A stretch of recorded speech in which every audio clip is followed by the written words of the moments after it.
اللہ نے میرے نبی کو کیسا بنایا؟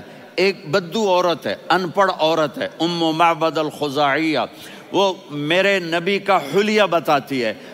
آپ کو ترجمہ کر کے سناؤں گا، لیکن آپ الفاظ کا ردم اور الفاظ میں میوزک وہ آپ سب محسوس کریں گے.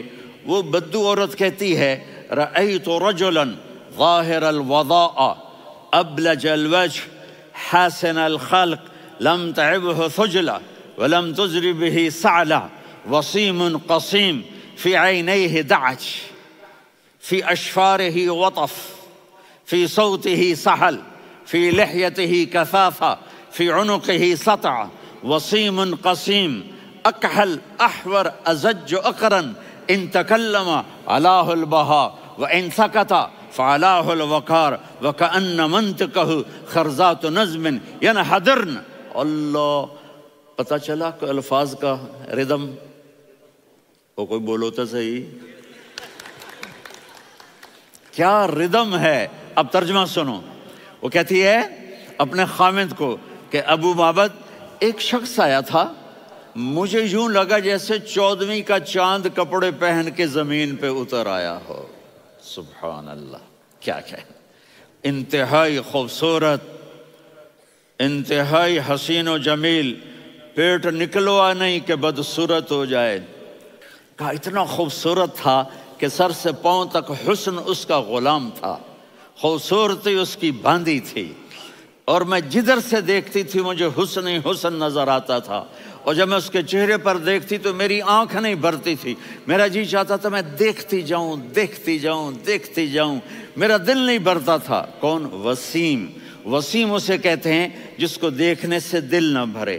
قسیم، جدھر سے دیکھو حسن ہو، اسے کہتے ہیں قسیم، کہ اس کی آنکھیں بڑی موٹی. احور، ادعج، اشکل، انجل، ابرج، اہدب، یہ سب میرے نبی کی آنکھوں کی تعریف ہے. ان 5-6 الفاظ کا ایک مطلب ہے کہ اللہ نے کائنات میں ایسی حسین آنکھ کسی کی بنائی نہیں تھی. حسن و جمال آنکھوں میں، اور پلکیں بڑی لمبی. یہ عورتیں یہاں نکلی لگا لیتی ہیں نا لمبا کرنے کے لیے، تو میرے نبی کے قدرتی یہ بال لمبے تھے حسن کو بڑھانے کے لیے. داڑھی بڑی خوبصورت تھی. زبان میں، آواز میں جادو تھا، آواز میں کشش تھی، آواز میں ایک ایسا دل کھنچتا تھا. گردن لمبی تھی، سر سے پاؤں تک حسن و جمال تھا. جب وہ بولتے تھے نور چھا جاتا تھا، جب وہ خاموش ہوتے تھے وقار چھا جاتا تھا. اور سوا البطن و صدر، سینہ اور پیٹ برابر. سبت القصب، سیدھا قد تھا، سیدھا قد، بالکل سیدھا قد. عریض المنکبین، چھاتی چوڑی تھی. طویل الزندین، بازو لمبے تھے. رحب الراحہ، یہ ہتھیلی بڑی چوڑی تھی. چوڑی ہتھیلی سخاوت کی نشانی ہوتی ہے. رحب مسیح القدمین، پاؤں اتنے نرم تھے لگتا تھا اس پر تیل لگا ہوا ہے، اور پانی اس سے یوں نیچے چلا جاتا تھا. اور یمشی تکفین، کندھے جھکا کے چلتے تھے. اللہ، یہاں 4 آدمی سلام کریں تو آدمی یوں ہو جاتا ہے، اور میرے نبی کو فرشتے سلام کر رہے ہیں اور آپ یوں چلتے تھے، ایسے ایسے چلتے تھے، تھوڑے سے کندھے جھکا کے چلتے تھے. ایسے آپ کبھی نہیں چلے. جو دیکھنے میں ایسا حسین ہو اس سے پیار کیوں نہ کیا جائے. خاندان اونچا ہو تو آدمی اس کی قدر اور عظمت کرتا ہے. میرے نبی کا خاندان کیا ہے؟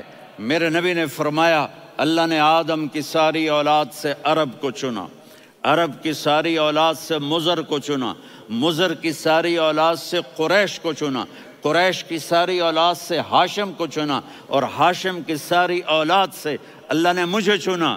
میں سب سے اعلیٰ خاندان کا ہوں، عالی نسب ہوں. میرے اللہ نے میرے 10 نام رکھے ہیں. میں محمد، میں احمد، میں ماہی، میں حاشر، میں عاقب، میں فاتح، میں ابو القاسم، میں طٰہٰ، میں یاسین. ان سے پوچھو، میں ایک مثال دیتا ہوں. محبت ہوتی ہے نا، چھوٹا بچہ گود کا، میرا چاند، میرا دلارا.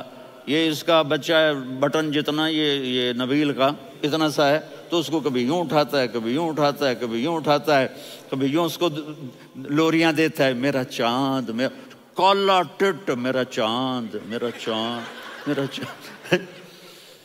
تو میرے رب کو اپنے حبیب سے محبت ہے، تو صرف محمد نہیں کہتا، چونکہ محمد کہنے سے محبت کا فلو نکلتا نہیں، تو اللہ نے اپنی محبت کے فلو کو نکالا، میرا محمد، میرا احمد، میرا ماہی، میرا حاشر، میرا عاقب، میرا فاتح، میرا قاسم، میرا ابو القاسم، میرا طٰہٰ، میرا یاسین، یہ اللہ نے اپنے حبیب کے نام۔ اور پھر قرآن میں جاؤ، شاہد، مبشر، نذیر، داعی الی اللہ، سراج منیر، رؤوف، رحیم، عزیز، حریص، مزمل، مدثر، یہ اللہ نے پورے قرآن میں سارے نبیوں کا نام لیا، یا عیسیٰ، یا موسیٰ، یا یحییٰ، یا ابراہیم، یا نوح، نام لے کر پکارا، لیکن اپنے حبیب کو ایک دفعہ بھی یا محمد نہیں کہا، بلکہ لقب سے پکارا، یا ایھا النبی، یا ایھا الرسول، یا ایھا المزمل، یا ایھا المدثر۔